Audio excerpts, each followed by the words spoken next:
नमस्कार, मी माधवी चव्हाण. मराठी रिव्ह्यूजमध्ये तुमचं खूप खूप स्वागत. आज आपण पाहणार आहोत चंदू चॅम्पियन ह्या सिनेमाचा रिव्ह्यू. पण तत्पूर्वी स्त्री 2 ह्या सिनेमाचा ट्रेलर रिलीज झालेला आहे सिनेमागृहांमध्ये आणि तो तुम्हाला कदाचित यूट्यूबवर सुद्धा पाहायला मिळू शकतो. जर तुम्ही स्त्री 2ला पाहण्यासाठी खूप उत्सुक आहात तर तो ट्रेलर नक्की पाहावा. त्याच्यात नवीन नवीन गोष्टी बघायला मिळणार आहेत. आता आपण येऊया चंदू चॅम्पियन ह्या सिनेमाच्या रिव्ह्यूकडे.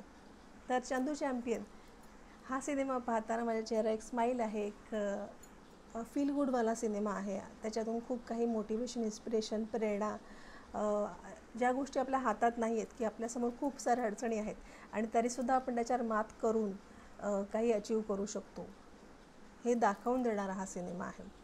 त्याच्यात मुरलीकांत पेटकर सर जे सांगलीचे राहणारे आहेत, ज्यांना ऑलिम्पिक्समध्ये गोल्ड मेडल मिळालेलं आहे, त्यांच्या जीवनावर आधारित हा सिनेमा आहे. जर तुम्ही त्यांच्याबद्दल त्यांची बायोग्राफी किंवा त्यांच्याबद्दलचं माहिती सर्च केलीत तर तीच तुम्हाला या सिनेमामध्ये दिसणार आहे. सो ह्याच्यामुळे कथा थोडीशी प्रेडिक्टेबल होऊ शकते की आपल्याला ऑलरेडी माहिती आहे की काय होणार आहे. सो तो एक पार्ट सोडला तर बाकी पूर्ण सिनेमा प्रेक्षणीय आहे. कार्तिक आर्यन ह्यांनी जे काम केलेलं आहे मुरलीकांत पेटकर सरांचं, ते बघण्याला मजा येते. त्यांच्या कार्तिक आर्यन हा जो हिरो आहे हा मला एवढा काही आवडला नाही, पण त्याने ह्याच्यामध्ये मेहनत घेतलेली आहे. ॲक्टिंगसुद्धा त्यांनी चांगली केलेली आहे. कबीर खान हे जे डायरेक्टर आहेत त्यांनी कार्तिक आर्यनकडून तसं छान मेहनत करून काम करून घेतलेलं आहे आणि ते आपल्याला बघायला आवडतं. तसेच कबीर खान यांच्या लेन्समधून आपण हा जो सिनेमा पाहतो तो नेहमीच प्रेक्षणीय वाटतो. त्यांची प्रत्येक फ्रेम बघायला आपल्याला आवडते. म्हणजे अगदी जी त्याची पहिली लढत दाखवलेली आहे कुस्तीची, त्याच्यातला जो स्टार्टिंगचा सीन आहे तो सुद्धा खूप छान चित्रित झालेला आहे. त्याच्यानंतर तो स्विमिंगमध्ये ऑलिम्पिक्समध्ये जेव्हा ते स्विमिंगमध्ये पार्टिसिपेट करतात ते सीनसुद्धा छान शूट झालेले आहेत. म्हणजे त्याच्यातला स्पेसिफिकली मला आवडलेला सीन मी हा सांगेन की जेव्हा तो लास्ट फायनलमध्ये असतात आणि त्यावेळेला ते प्रत्येक वेळेला पोहताना वर येत असतात, त्यावेळेला त्यांना ते त्यांच्या आयुष्यात घडत गेलेले टप्पेनुसार दिसत जातं. तो सीन मला सगळ्यात जास्त आवडला. त्याच्यामधून भरपूर काही घेण्यासारखं आहे. म्हणजे आपल्याला दिवसात गणिक आपण आपली निराशा होत असते. आपण अनेक निगेटिव्ह गोष्टी पाहत असतो, पण तेव्हा अशा पॉझिटिव्ह गोष्टींची, अशा इन्स्पिरेशनची, अशा मोटिवेशनची आपल्याला सगळ्यात जास्त गरज असते. हे गोष्ट मी मैदान सिनेमाच्या वेळेला पाहिली होती, पण हा सिनेमा चंदू चॅम्पियन हा सिनेमा मला मैदानपेक्षा सुद्धा जास्त आवडलेला आहे आणि म्हणून मी त्याचं जास्त कौतुक करेन असं मला वाटतं. कदाचित तुमचं मत कदाचित वेगळं असू शकतं, पण मला जे वाटतं आहे ते मी प्रामाणिकपणे सांगते. तर ह्याच्यामध्ये ती जी स्टोरी आहे त्याची सुरुवात दाखवलेली आहे मुरलीकांत पेटकर सरांची. तर ते एका पोलीस स्टेशनमध्ये जातात, तिथे राष्ट्रपतींची कंप्लेंट करतात की त्यांना अर्जुन अवॉर्ड का नाही मिळाला त्या संदर्भात, आणि तिथून सिनेमा सुरू होतो. तिथून ते स्वतःची माहिती सांगतात.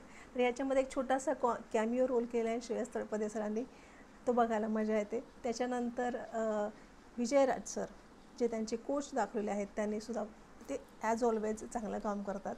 तर त्यांनीसुद्धा त्यांची एक छान भूमिका आहे. अगदी ते प्रत्येक स्टेज वाईज तुम्हाला दिसत जातात आणि ते कसं त्यांना मोटिवेट करतात, कसं त्यांना प्रेरित करतात की हे एक रस्ता बंद झाला तर आपल्यासमोर दुसरा कुठला रस्ता आहे जिथून आपण आपलं गोल्ड मेडल मिळवू शकतो ऑलिम्पिक्समधलं, ते त्याला मार्ग दाखवून देतात. तसंच याच्यामध्ये राजपाल यादव यांची एक छोटीशी भूमिका आहे.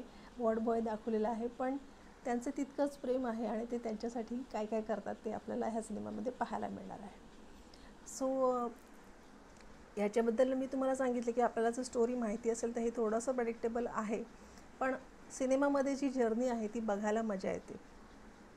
टप्प्याटप्प्यात दिसत जातं की तो लहान मुलगा असतो, तो जेव्हा ऑलिम्पिक्समध्ये गोल्ड मेडल मिळालेला जो विजेता आहे तो जेव्हा ट्रेनमधून उतरतो तो त्याला बघायला इतकी सारखी लोकं येतात.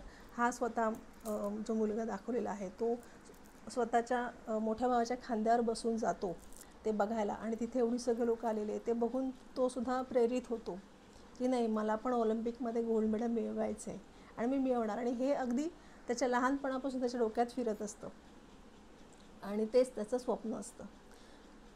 तर जसं जसं तो मोठा होत जातो तर त्या संदर्भात तो कसा त्या दिशेने वळतो अगदी ते पण बघण्यासारखं आहे. म्हणजे अगदी म्हणेन ना की आपण अचानक ती गोष्ट घडते त्याच्या आयुष्यात की तो त्या दिशेने वळतो, त्याचा त्या दिशेने प्रवास चालू होतो. सो ते बघण्यासारखं आहे, प्रेक्षणीय आहे. त्यानंतर कार्तिक आर्यनने चांगलं काम केलेलं आहे. कबीर खानचे डिरेक्टर चांगले आहेत आणि ह्याच्यामध्ये मराठी कलाकारांचं खूप चांगलं काम केलेलं आहे मराठी कलाकारांनी. सो हा सिनेमा तुम्ही नक्की पाहावा असं मला वाटतं. हा सिनेमा मला खूप आवडला आहे, भावला आहे, प्रेरित करणारा आहे, मोटिवेशन देणारा आहे की आपल्याला आपली बॉडी पॅरलाइज झालेली आहे तरीसुद्धा आपण गोल्ड विन करू शकतो. इथपर्यंत मोटिवेशन एखाद्या व्यक्तीला मिळणं आणि त्याने ते अचीव करणं ही खूप मोठी गोष्ट आहे ॲक्च्युली. तर ते ह्याच्यातून आपल्याला दाखवलेलं आहे आणि ते खरंच प्रेरणा घेण्यासारखं आहे. सो हा सिनेमा आपण नक्की पाहावा तुमच्या फॅमिलीसकट, तुमच्या मुलांसकट, तुमच्या मित्रमैत्रिणीसकट. हा नक्की पाहण्यासारखा सिनेमा आहे, हा चुकवू नये असं मला वाटतं, कारण असे सिनेमे फार कमी बनतात. सो हा सिनेमा तुम्ही नक्की पाहावा. मला पर्सनली हा सिनेमा आवडलेला आहे. सो मी ह्याला देईन 5 पैकी 3.5 स्टार. ओके, 1.5 स्टार मी कट केलेले आहेत कारण कार्तिक आर्यन जो मला आवडत नाही आहे, पण त्याने ह्याच्यात काम चांगलं केलेलं आहे, पण तरीसुद्धा मला तो तेवढा आवडला नाही म्हणून मी तो अर्धा स्टार कट केला आहे. आणि 1 स्टार मी याच्यासाठी कट केला आहे की त्याच्यामध्ये जे 1-2 जी गाणी आलेली आहेत ती थोडीशी मला पिक्चरला स्लो करतात असं वाटलं. म्हणजे जो फर्स्ट हाफ आहे तो थोडासा स्पीड घ्यायला थोडासा वेळ लावतो, पण जो सेकंड हाफ आहे तो खूप इमोशनल आहे. ते त्यांचे ड्रॉबॅक्स जे दाखवलेले, वर चढ उतारचे दाखवलेले आहेत, ते खूप छान दाखवले आहेत. सेकंड हाफ मला बघायला खूप आवडला. एंडिंग पण खूप छान होती.